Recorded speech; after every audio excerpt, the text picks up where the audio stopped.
இது சத்தியமா எதனால நடக்குதுன்றது எனக்கு தெரியவே இல்லை.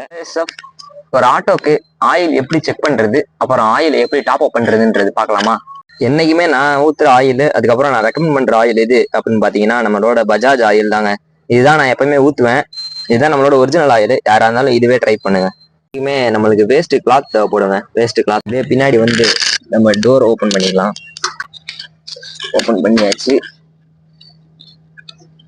உள்ள மறந்தே போயிட்டேன். நம்மளுக்கு மஸ்ட் கட்டிங் பிளேடு தேவைப்படுங்க. அதனால கட்டிங் பிளேடு எடுத்துக்கலாம். இதை பார்த்துட்டீங்களா? இதே மாதிரியே நம்மளுக்கு உள்ள ஒண்ணு இருக்குங்க. இதுதான் நம்மளுக்கு ஆயில் செக் பண்ற டிப்பு உள்ள இருக்கும். அதுக்கப்புறம் எனக்கு ஒரு டவுட்டுங்க. இது சத்தியமா எதனால நடக்குதுன்றது எனக்கு தெரியவே இல்லை. என்ன அப்படின்னு வந்து பாத்தீங்கன்னா நம்ம ஆட்டோல என்னன்னு தெரியல, ஒரு 10-15 நாளாவே ஆயில் லீக் ஆகிட்டே இருக்குதுங்க. அந்த ஓஸ்ல இருந்தா லீக் ஆகுதா இல்லை எதனாலன்னு தெரியல. யாராச்சும் மெக்கானிக் பாத்தீங்கன்னா மறக்காம கமெண்ட் பாக்ஸ்ல கமெண்ட் பண்ணுங்க என்னவா இருக்குன்னு சொல்லி. ஆயில் டிப்பை எப்பயும் போல நார்மலா ஆன்டி கிளாக் வைஸ்ல ரொட்டேட் பண்ணி ஓபன் பண்ணிக்கோங்க. டிப்பு இதுல இப்ப காட்டுறதா ரீடிங் ஆயிலா அப்படின்னு கேட்டீங்கன்னா கிடையாது. இதுல காட்டுறது வந்து நம்ம தொடச்சிட்டு திரும்பவும் போட்டு நம்மளுக்கு ஒரு வேல்யூ காட்டும். அதுதாங்க நம்மளோட. அதை நான் காட்டுறேன். இப்போ வந்து எப்படி பாக்குறேன்னு சொல்லி தரேன்.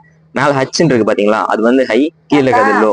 மேல இருந்து அந்த கீழே கோடு வரைக்கும் ஆயில் இருக்கணுங்க. அப்படி இல்லைன்னா நீங்க டாப் அப் பண்ற மாதிரி இருக்கும். வந்து பாத்தீங்கன்னா டிப்பை நல்லா கிளீன் பண்ணியாச்சு. இப்ப திரும்பவும் நான் உள்ள விட்டு ரீடிங் எப்படி இருக்குன்றத சொல்றாங்க. உள்ளக்க போட்டு நல்லா பழைய மாதிரி டைட் பண்ணிக்கோங்க.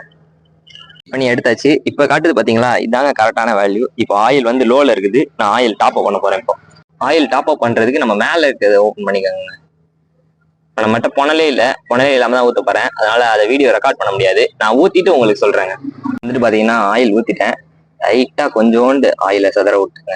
நிறைய வீடியோல பாத்திருக்கேன் ஆயில் கேனுக்குள்ள காசு இருக்கும்னு. இது வரைக்கும் நானும் ஒரு 3 ஆயில் கேன் கிட்ட ஊத்திட்டேன். எனக்கு மட்டும் ஒரு ஆயில் கேனுக்குள்ள கூட காசு இல்லைங்க. ஏன்றது தெரியல. நம்மளுக்கு அந்த கடவுள் கூட ஒரு லக்க தர மாட்டாரு என்னத்த செய்ய. இப்ப நம்ம எப்பயும் போல எல்லா வேலையும் முடிச்சாச்சு. டோரை க்ளோஸ் பண்ணிடலாங்க. அவ்வளவுதான். தேங்க்ஸ் ஃபார் வாட்சிங்.